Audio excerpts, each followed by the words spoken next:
Software piracy is a big part of the internet culture. As more and more people got their hands on personal computers, the demand for computer software would only grow.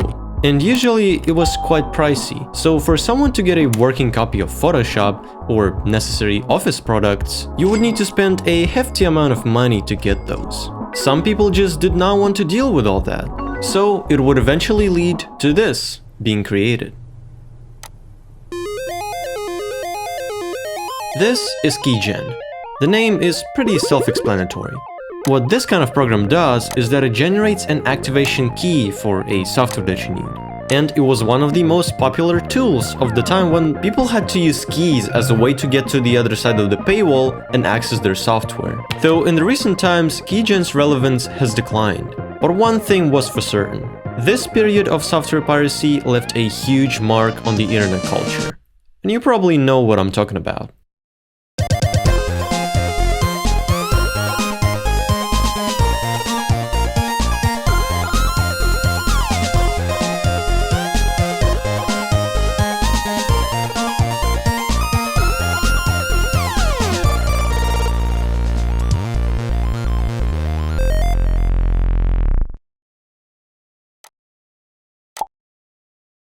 One of the most memorable things about the keygens is the soundtrack that will blast your ears as soon as you open the program. Nowadays, we refer to that kind of music as chiptune, and it's a direct result of early technical limitations. The kind of stuff you would hear in old console games, for example, and the same sound that became synonymous with software piracy.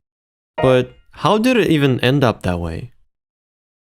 In the early 80s, so-called crack intros would first appear. And what you see on the screen right now is what people saw back then when they ran a piece of cracked software. Intros like that were made to inform the user who was behind the crack. And that's why they displayed a group's name, some various messages, and shoutouts to individual people. All of these intros came with super catchy yet really simple tunes, and it was made possible thanks to these sound generator chips, with one of the most iconic ones being the MOS 6581. It was a chip that was built into the Commodore 64 computers, and with being such an advanced tool, it was instrumental in defining the sound of that era.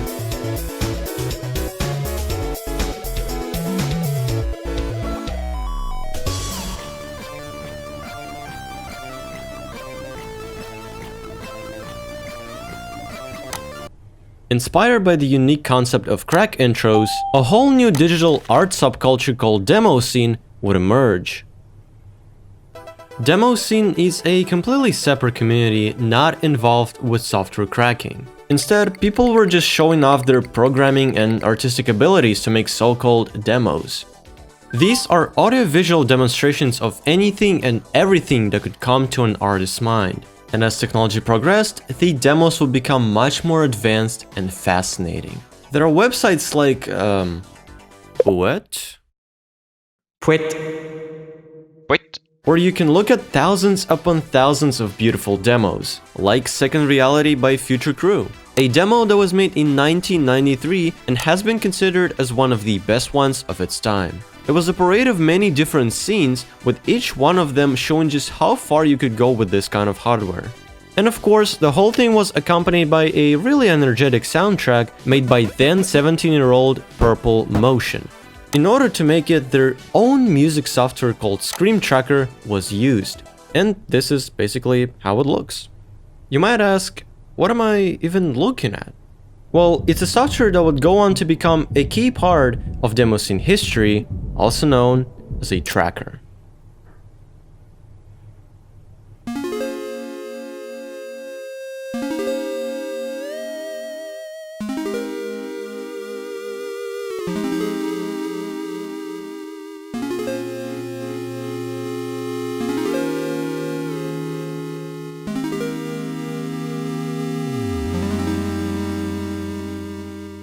Every bit of music that you heard or will hear in this video was made using this exact music software. And before we talk about how this odd-looking thing became so popular among the music artists, it's pretty interesting to see where it all began.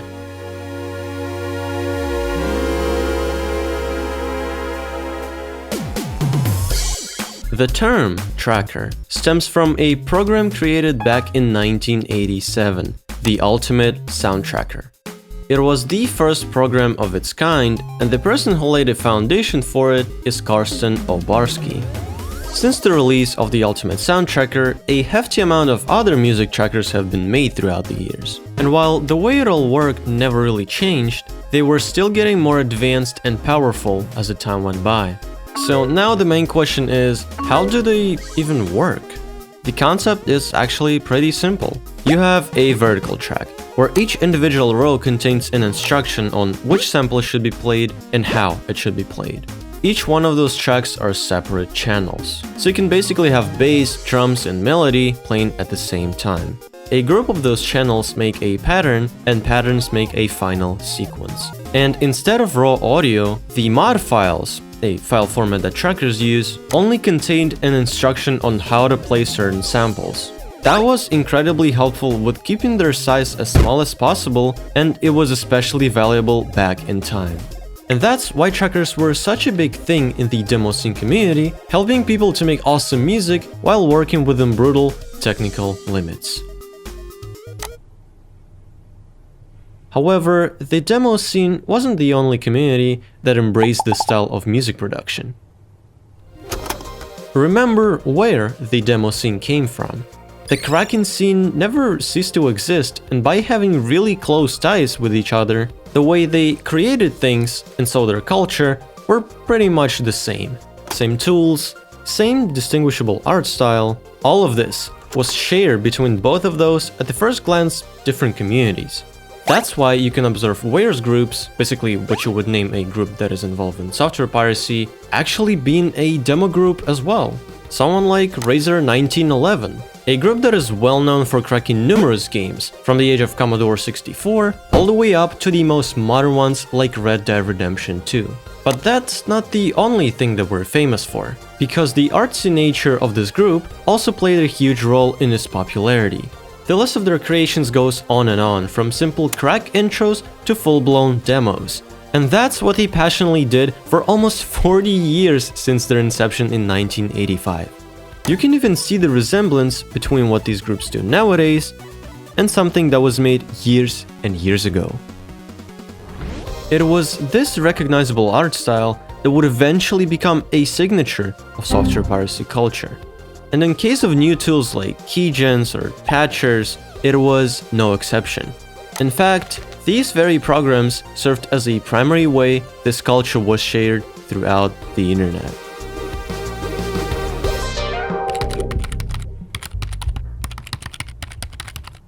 Millions of people all around the world were suddenly united by the same and simple goal: to get the software they want without spending a single dime on it.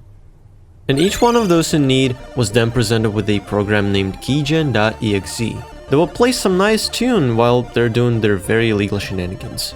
The tune that would usually have no attribution whatsoever, and to a typical user it would only be known as that Sony Vegas Pro keygen music. Which is a pretty interesting observation, because the truth is, this kind of music was never meant to be either sold or be able to generate an income in any way. It was just art made for the sake of art. And that level of authenticity is what gave it its charm. Think about, they were just given a free copy of, I don't know, After Effects by complete strangers on the internet that don't want nothing in return. You don't know anything about them, not even the people who made this music that you're listening to. And this whole veil of anonymity was what brought it that magic. So if you ever wanted to find an exact track you heard years ago, or just find some new ones, make sure you visit keygenmusic.tk. It's a website that serves as an ultimate archive of music pulled from various keygens, and in most cases you'll finally get to see who actually made it. At the time of making this video, the website stores 4,350 different modules that you can freely listen to and enjoy. As with every cultural phenomenon, there is always an interesting and unique story behind it all. What started as a race between hacker groups, with each of them rushing to crack software and slap their own creative stamp on it, has then evolved into an entirely new art movement.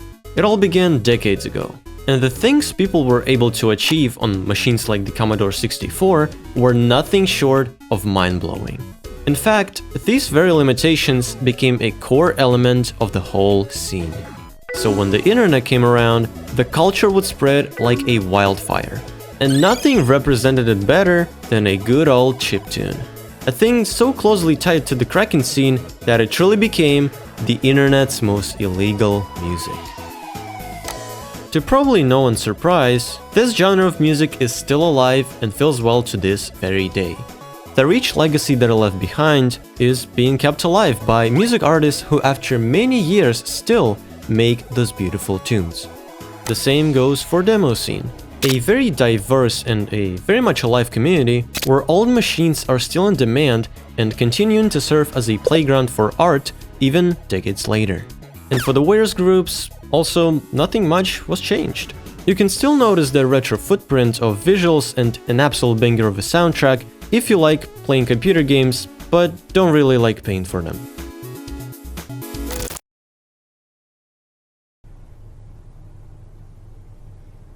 Thank you so much for watching this video. If you liked it and want more of those, it would be really cool to see you press the subscribe button or even becoming a member of the channel. Your support truly means a lot to me and motivates me to do better and better videos. Thank you, and I will see ya next time.